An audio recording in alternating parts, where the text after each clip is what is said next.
A paz do Senhor, meus amados alunos da Escola Dominical.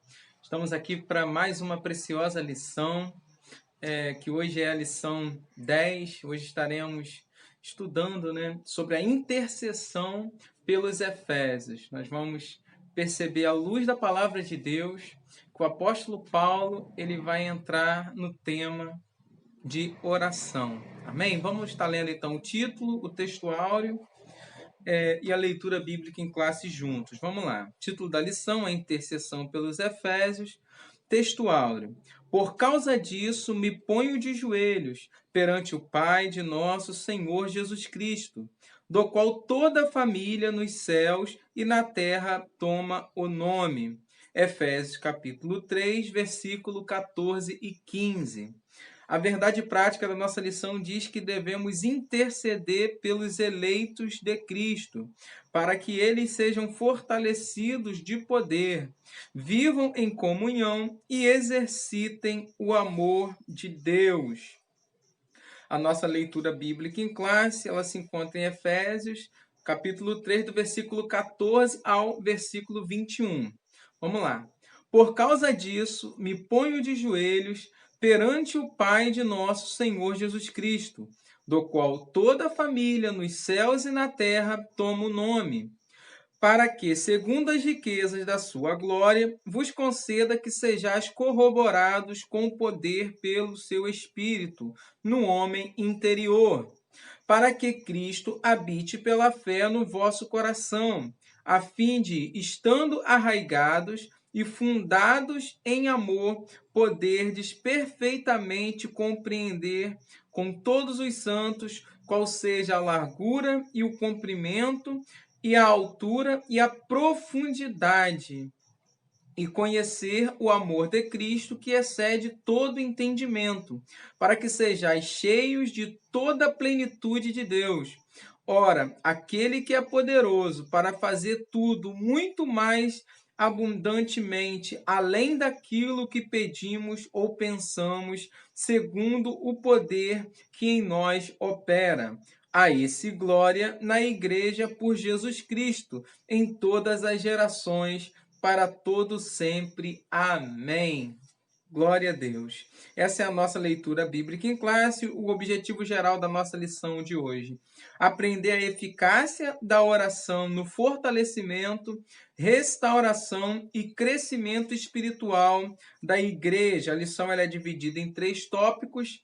O objetivo do tópico 1 é refletir acerca dos propósitos da oração do apóstolo Paulo no poder do Espírito. O objetivo do tópico 2 é destacar a necessidade de a igreja estar arraigada e fundada no amor. O objetivo do tópico 3 é conscientizar de que Deus é capaz de fazer muito além do que pedimos. Entrando aqui na introdução da nossa lição, após revelar o mistério oculto e todas suas dádivas, o apóstolo Paulo passa a orar em favor da Igreja de Cristo. Na intercessão paulina, aprendemos que Deus pode fazer tudo, além do que pedimos ou pensamos, sendo Ele o único que é digno de ser glorificado. Refletir sobre a oração intercessora do apóstolo é o tema desta lição. Então, a lição hoje ela vai falar muito, a respeito de oração, a respeito de intercessão. Nós vamos entender, com qual propósito ali Paulo se coloca ali em súplica, rogando e clamando a Deus ali pela vida desta igreja, a igreja de Éfeso. Então, nós vamos ver aqui que eles tinham a necessidade, de estarem bem fundamentados, estarem ali arraigados, estarem ali em plena comunhão com Deus, embora a gente vai perceber através desse estudo, que nós teremos hoje, que essa igreja ela passava por um período ali de perseguição, essa igreja de Éfeso, ela passava por um momento ali que ela necessitava de um fortalecimento espiritual, ela necessitava ali, né, de que alguém se colocasse ali para estar orando por eles, e o apóstolo Paulo ele faz isso com maestria. E nós vamos aqui, né, no primeiro tópico aqui, diz corroborados com o poder do Espírito.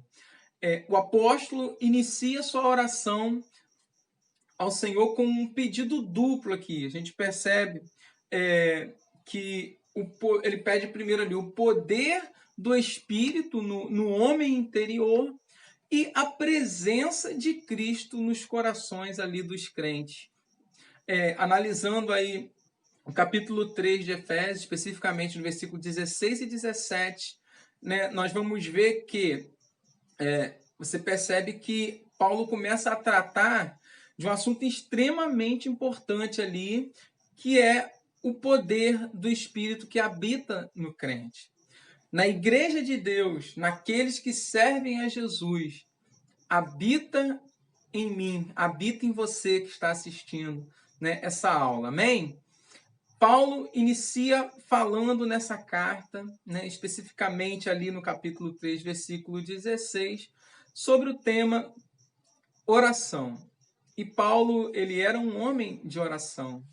E esse assunto ele não poderia, né, de forma alguma ficar de fora dessa epístola. Interessante que ele começa a tratar com aqueles irmãos, com a sua oração escrita a respeito das riquezas da glória de Deus, a respeito da glória de Jesus, da glória de Cristo para a igreja de Éfeso, para aqueles irmãos que são a igreja de Deus, como eu e você. No capítulo 1, versículo 17, Paulo ele começa falando em sua carta, né, que Deus é o Pai da glória. Mais para frente ele começa a dizer que esse Deus insondável, ele tem reservado para a igreja riquezas em glória. E essas riquezas não são riquezas materiais, são riquezas espirituais. Mas essas riquezas, né, espirituais, a gente percebe que elas são separadas para aqueles que são a noiva do Cordeiro, a igreja de Cristo. Aí em Efésios 3, do versículo 16 ao 19, nós vamos perceber, né? A gente percebe que Paulo está detalhando sobre essas riquezas que são demonstradas através da graça de Deus. E que graça é essa? É esse favor imerecido desse Deus que nos amou primeiro, antes da fundação do mundo, como foi muito batido nessa tecla, nessa lição. Ele planejou a salvação antes da fundação do mundo. Ele nos elegeu para essa salvação. Ele elegeu a todos, não somente um grupo de pessoas, para essa salvação em Jesus. Ele nos predestinou para sermos filhos de Deus. Somos chamados por essa graça. E é claro que isso não anula o livre-arbítrio. Eu espero que você compreenda isso. Amém, meus irmãos? Então, Paulo fala que essa graça ela é manifestada na salvação em Jesus. E essa salvação transforma a pessoa em igreja de Deus. Eu e você somos igreja de Deus. Fazemos parte desse plano perfeito do Deus onipotente. Aí no subtópico 2 da nossa lição aqui vai falar fortalecidos com poder. Paulo começa a dizer para os irmãos ali de Éfeso que eles estão fortalecidos não no poder humano ou militar, mas são fortalecidos no poder de Deus, no poder que vem do alto. Quando você pensa que está fraco e deve desistir, que é hora de parar, Paulo chega com essa mensagem para os irmãos que estavam passando ali por aquela perseguição. Vocês são fortalecidos no poder que vem do alto. Você precisa continuar avançando. Você precisa continuar falando do Evangelho para as pessoas. Lembrando que a igreja de Éfeso ela influenciou o mundo daquela época. Ela influenciou a região de uma maneira tão forte que chegou a ponto das pessoas pegarem seus ídolos e jogarem nas fogueiras, porque eles estavam aceitando a Cristo, estavam se tornando igreja de Deus. Olha que coisa linda! Eles estavam sendo revestidos por esse poder. Então, a visão de Paulo sobre esse poder é uma visão missionária.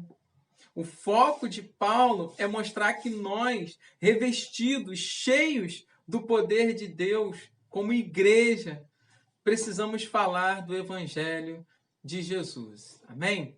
No versículo 16, ele diz que esse poder é o Espírito Santo que habita agora no homem interior. Esse Espírito é a capacitação no homem interior. Ou seja, quando nós temos um relacionamento com Jesus, quando recebemos a Cristo, nós passamos a ser morada do Espírito Santo. Jesus habita em nós. E é esse poder que Paulo está dizendo. Esse poder te capacita a falar de Cristo, a falar das boas novas do Evangelho. Em 1 Coríntios, capítulo 16, versículo 13, diz assim, vigiai, estai firmes na fé, portai-vos varonilmente e fortalecei-vos. Paulo fala aos irmãos de Corinto sobre vigilância, de se manterem firmes na fé. Como é atual essa palavra? Que eles possuem autoridade, poder de Deus. E esse fortalecei-vos é um fortalecimento diário. A marca dos grandes homens de Deus é que eles tinham um relacionamento diário com Deus. Lá na carta de Paulo, 2 Coríntios, capítulo 4, versículo 16, diz: por isso não desfalecemos, mas ainda que o nosso homem exterior se corrompa, o interior, contudo, se renova de dia em dia. Aqui nós vemos duas realidades, nesse versículo. Uma exterior e a outra interior. Na exterior, nós vemos que o homem se deteriora. Isso tem a ver com o envelhecimento, que acontece com o passar dos dias. Dias após dia, nós deterioramos, nós envelhecemos.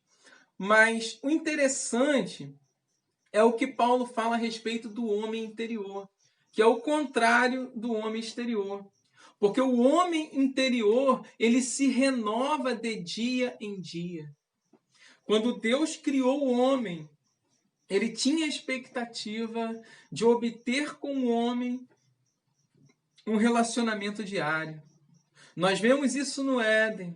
Deus visitando ali o homem todos os dias, no raiar da tarde, Deus ia lá e visitava o homem, criado por ele, todos os dias. Na maioria das vezes, pensamos ser suficiente apenas nos dias de culto. Mas a palavra de Deus nunca definiu que bastava apenas um dia para buscar o Senhor. Pelo contrário, o que vemos é uma expectativa da parte de Deus em se encontrar conosco todos os dias. Amém? O nosso relacionamento com Deus, ele precisa ser diário. Tanto no Antigo quanto no Novo Testamento, nós vemos exemplos disso. O maná, no Antigo Testamento, dia após dia, manhã após manhã, eles precisavam se levantar e colher o maná. O profeta Jeremias, em suas lamentações, ele disse: as misericórdias do Senhor, elas se renovam a cada manhã. Ele não está dizendo que as misericórdias do Senhor têm um prazo de validade, não é isso.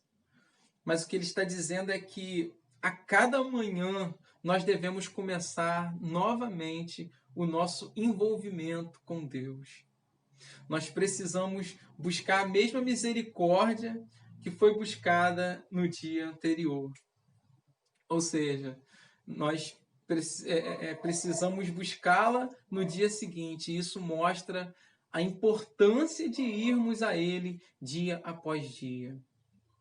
Tem muita gente que tem dificuldade de avançar, de crescer espiritualmente, de criar maturidade, ou até mesmo de ser constante na obra de Deus, na sua vida cristã, né? Vivendo uma vida de frutificação. Essa dificuldade, ela tem tudo a ver com o seu relacionamento diário com Deus.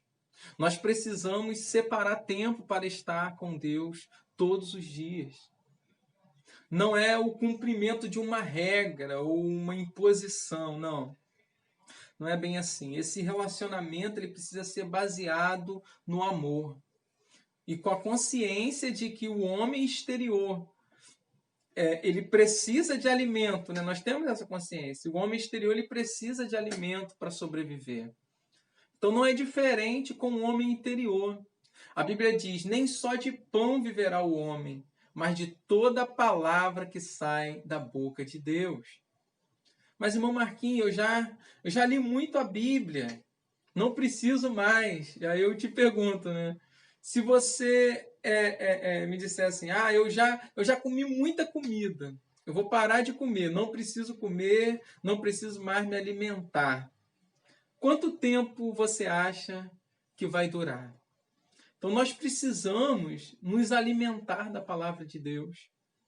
Não para ter informação ou para dizer o quanto eu sei sobre a vida cristã, mas porque essa é a única forma de se manter o homem interior vivo. É o meu sustento diário, é o que me permite viver a plenitude do que Deus tem para a minha vida. Amém? Deus quer que você se envolva com a palavra dele diariamente. Assim como você se alimenta diariamente, Deus quer que você ore diariamente. Jesus, no Novo Testamento, ele quando ensina a oração, que nós apelidamos ela de oração do Pai Nosso, ele diz: o pão nosso de cada dia nos dai hoje. Eu oro pelo pão de hoje. Amanhã eu volto a orar novamente pelo pão do outro dia. Deus, ele espera que nós o busquemos diariamente. Buscando a Jesus em oração, meditando na palavra, tendo uma vida de comunhão, se santificando, tendo aquele momento a sós com Deus. Jesus disse, quando você for falar com o Pai, entra no teu quarto, fecha a tua porta, fale com ele a sós, no secreto. Paulo também fala em Efésios a respeito de orar sem cessar. Isso nos fala de uma oração contínua. Eu e você, nós podemos estar na rua, no trabalho, falando com Deus em nosso coração. Além daquele momento a sós, todos os dias eu posso me manter conectado com o céu. É assim que Jesus nos ensinou, é assim que poderemos nos manter firmes no tempo em que estamos vivendo. Amém? Então, entrando aqui no tópico 1, no subtópico 3, habitados por Cristo, Paulo vai começar a dizer para aqueles irmãos ali, especificamente no capítulo 3, no versículo 17, que Cristo faz morada neles. Você agora é a igreja de Deus, morada de Deus. Cristo habita no seu coração. Sem Cristo, a igreja não prevalece. Sem Cristo, a igreja não avança. A vitória, a igreja não alcança vitória se não for em Cristo. Sem Jesus, você não consegue dar um só passo. Sem Jesus, nós não somos nada. Amém? Vamos entrar aqui no tópico 2. Arraigados e fundados em amor. O amor é a mensagem central do Evangelho de Cristo. Um dos propósitos da oração de Paulo foi para que a igreja entendesse e exercitasse o amor de Deus. Eu vou ler tudo aqui, depois eu comento com os irmãos. Amor, a virtude cristã. Nas Escrituras, o amor é atributo divino. Aquele que não ama não conhece a Deus, porque Deus é amor. A referência é 1 João 4:8. Foi por amor que Cristo se entregou para o resgate da humanidade. O amor é o resumo da lei e dos profetas, o sinal dos discípulos de Cristo, a prova de filiação com Deus, e deve ser expresso por meio de atitudes concretas. O amor é a maior de todas as virtudes e o princípio que norteia o fruto do Espírito. Ciente dessa relevância, o apóstolo implora a Deus para que o viver da igreja seja arraigado e alicerçado em amor. Então, nós vemos aqui que o resumo da lei, né, e dos profetas, né, falando aqui o sinal dos discípulos de Cristo, né, a prova de filiação com Deus, deve ser expresso por meio de atitudes concretas. O amor, ele é a maior de todas as virtudes. E o princípio que norteia o fruto do Espírito, né, é o que norteia o crente, o servo de Deus. Então, ciente dessa relevância, o apóstolo ali implora a Deus para que o viver da igreja seja arraigado, seja alicerçado, né? Seja bem fundado, né? Arraigados e fundados em amor. Após rogar ali ao Pai pelo poder do Espírito e a habitação de Cristo, o apóstolo clama para que a igreja também, para que a igreja possa também compreender e praticar o amor. A expressão arraigados e fundados em amor compara os santos como uma planta bem enraizada em uma casa, bem alicerçada, né? Em uma casa bem alicerçada. Indica que sem o amor, a vida cristã ela não tem sustentação alguma. Continuando aqui, aí no 1 Coríntios, temos a referência, né, de 1 Coríntios capítulo 13. Por causa disso, o apóstolo ele insiste pela total compreensão de qual seja a largura e o comprimento e a altura e a profundidade do amor divino. Então, o uso dessas expressões aponta para a vastidão do amor de Cristo, que excede todo o entendimento.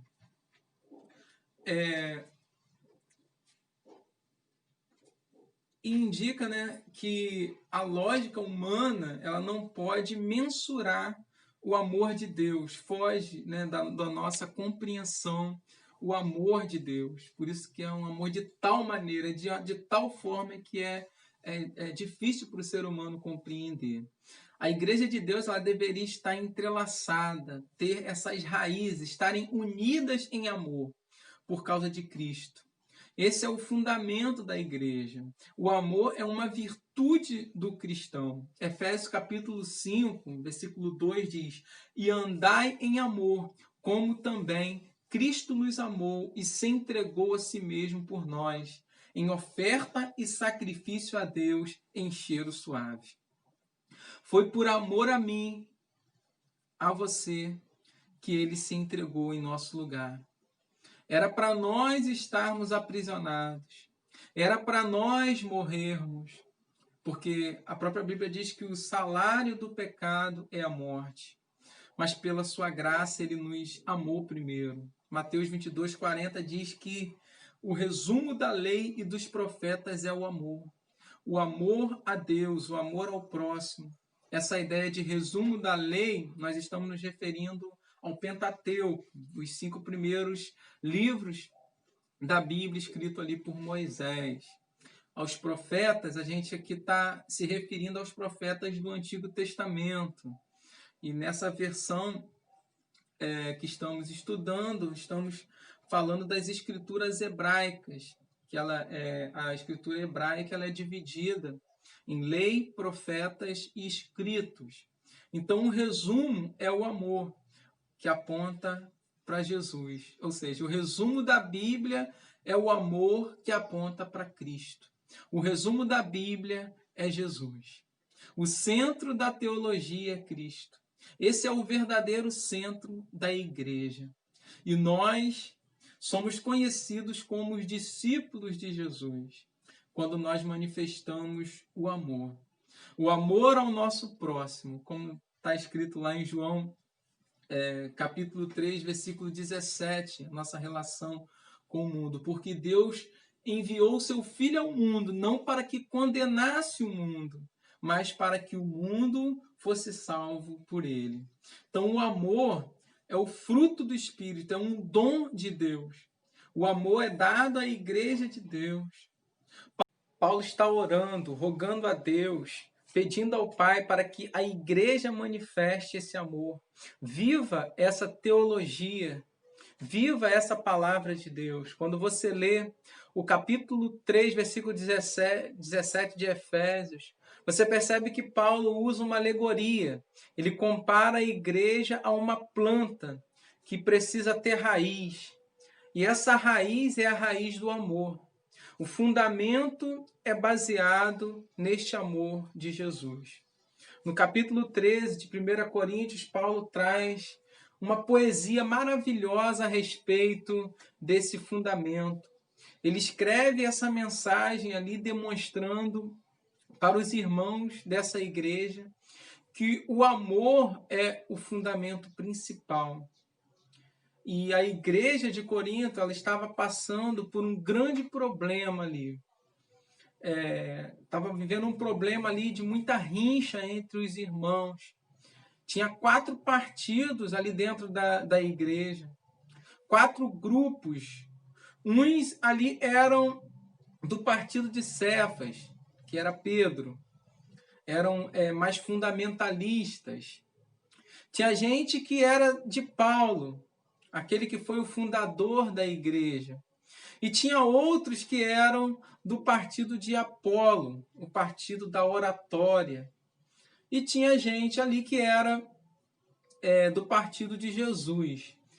Então, uma divisão, uma rincha dentro da igreja. Então, Paulo chega ali e diz, gente, o verdadeiro fundamento da igreja é o amor. Vamos ler lá em 1 Coríntios, capítulo 13. É lindo essa passagem bíblica e falar de amor e não falar de 1 Coríntios, versículo 13. Vamos lá. A suprema excelência do amor. Ainda que eu falasse as línguas dos homens e dos anjos e não tivesse amor, seria como o metal que soa ou como o sino que tine. E ainda que eu tivesse o dom de profecia e conhecesse todos os mistérios e toda a ciência, e ainda que tivesse toda a fé, de maneira tal que transportasse os montes, e não tivesse amor, nada seria. E ainda que distribuísse toda a minha fortuna para o sustento dos pobres, e ainda que entregasse o meu corpo para ser queimado, e não tivesse amor, nada disso me aproveitaria. O amor é sofredor, é benigno. O amor não é invejoso. O amor não trata com leviandade, não se ensoberbece.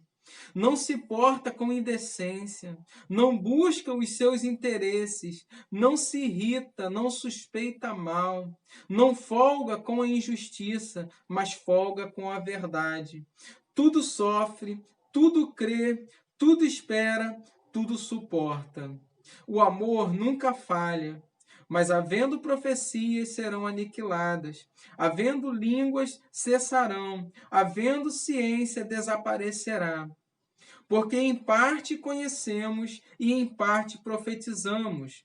Mas quando vier o que é perfeito, então o que o é em parte será aniquilado. Quando eu era menino, falava como menino, sentia como menino, discorria como menino. Mas logo que cheguei a ser homem, acabei com as coisas de menino. Porque agora vemos por espelho, em enigma, mas então veremos face a face. Agora conheço em parte, mas então conhecerei como também sou conhecido. Aí o último versículo, né? Agora, pois, permanecem a fé e a esperança e o amor. Estas três, mas o maior destes é o amor. Então, olha que coisa linda, né? O apóstolo Paulo falando ali, quebrando aquela rixa, acabando com aquele problema, mostrando para aquela igreja que o principal é o amor.